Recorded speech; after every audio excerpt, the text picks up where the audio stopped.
কারো যদি কন্যা সন্তান জন্মগ্রহণ করে, এই কন্যা সন্তানটা বালেগ করে, বালেগ হওয়ার আগ পর্যন্ত তার ভরণ পোষণের সকল দায় দায়িত্ব কার? বালেগ হওয়া থেকে শুরু করে বিয়ের আগ পর্যন্ত এই কন্যা সন্তানের ভরণ পোষণের সকল দায়িত্ব কার? তাহলে এই অধ্যায় শেষ হলো। এই মেয়েটার বিবাহ হওয়ার পরে তার ভরণ পোষণ, খাবার দাবার সকল দায়িত্ব কার?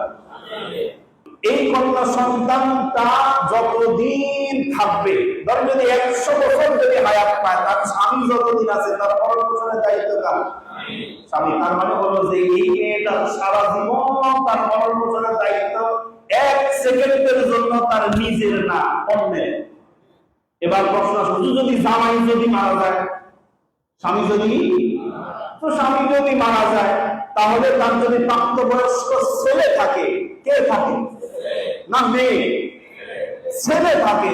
প্রাপ্তবয়স্ক ছেলে থাকলে ওই মায়ের ভরণ পোষণের দায়িত্ব কার?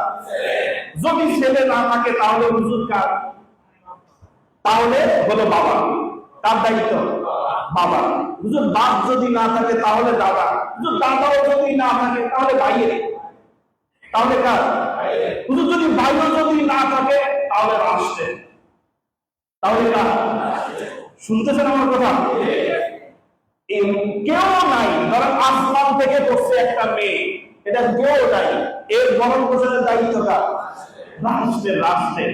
তার একটা মেয়ের 1 সেকেন্ডের জন্য ইসলাম তার ভরণ পোষণের দায়িত্ব তার কাঁধে দেয় নাই, সব কিছু কাঁধের কাঁধে, পুরুষের কাঁধে। কার কাঁধে? বিপরীতে যদি ছেলের দিকে তাকান, ছেলের ভরণ পোষণের দায়িত্ব বাবার কাঁধে কয়দিন? বালেগ হওয়ার আগ পর্যন্ত। এরপরে যত বছর থাকবে তত বছর পর্যন্ত তার নিজের সরকার নিজে তেল দেওয়া লাগবে।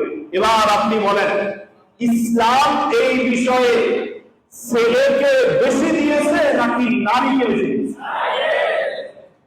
বুঝে শুনে বললেন তো?